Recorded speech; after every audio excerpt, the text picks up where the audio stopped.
एक अति सुंदर महिला ने विमान में प्रवेश किया और अपनी सीट की तलाश में नजरें घुमाने लगी। उसने देखा कि उसकी सीट पर एक ऐसे व्यक्ति बगल में बैठे थे जिसके दोनों हाथ नहीं थे। महिला को उस अपाहिज व्यक्ति के पास बैठने में थोड़ी झिझक हो रही थी। उस सुंदर महिला ने एयर होस्टेस को बुलाया और बोला, मैडम मैं इस सीट पर सुविधापूर्वक यात्रा नहीं कर पाऊंगी क्योंकि साथ की सीट पर जो व्यक्ति बैठा हुआ है उसके दोनों हाथ नहीं है। उस सुंदर महिला ने एयर होस्टेस से सीट बदलने हेतु आग्रह किया। असहज हुई एयर होस्टेस ने पूछा, मैम क्या आप मुझे कारण बता सकती हैं? सुंदर महिला ने जवाब दिया, मैं ऐसे अपंग लोगों को पसंद नहीं करती। मैं ऐसे व्यक्तियों के पास बैठकर यात्रा नहीं कर पाऊंगी। दिखने में पढ़ी लिखी और विनम्र प्रतीत होने वाली महिला की यह बात सुनकर एयर होस्टर अचंभित हो गई। महिला ने एक बार फिर एयर होस्टेस से जोर देकर कहा कि मैं उस सीट पर नहीं बैठ सकती, अतः मुझे कोई और दूसरी सीट दी जाए। एयर होस्टेस ने खाली सीट की तलाश में चारों ओर नजर घुमाई पर कोई भी सीट खाली नहीं दिखी। एयर होस्टेस ने महिला से कहा कि मैडम इस इकोनॉमी क्लास में कोई सीट खाली नहीं है, किंतु यात्रियों की सुविधा का ध्यान रखना हमारा कर्तव्य है, अतः मैं विमान के कप्तान से बात करती हूँ, कृपया तब तक थोड़ा धैर्य रखें। ऐसा कहकर एयर होस्टेस कप्तान से बात करने चली गई। कुछ समय के पश्चात एयर होस्टेस लौटी और महिला को बताया, मैडम आपको जो असुविधा हुई है उसके लिए मुझे काफी दुख है और खेद है।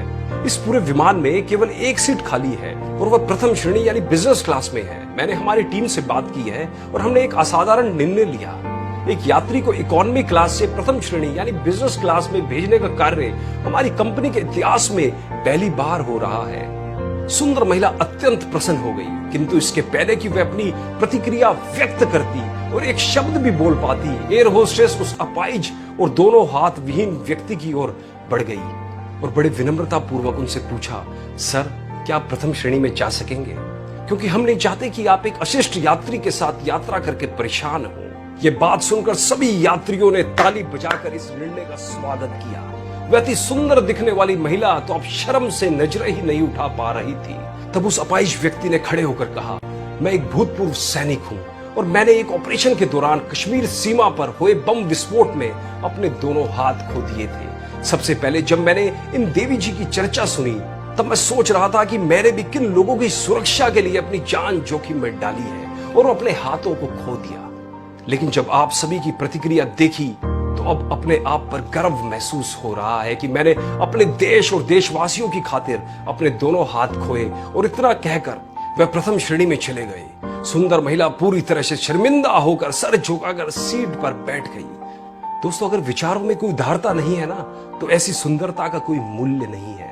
दोस्तों अगर इस कहानी ने आपके दिल को छुआ हो तो इसे लाइक, कमेंट और शेयर जरूर करें और हमारे YouTube चैनल को आज ही सब्सक्राइब करें।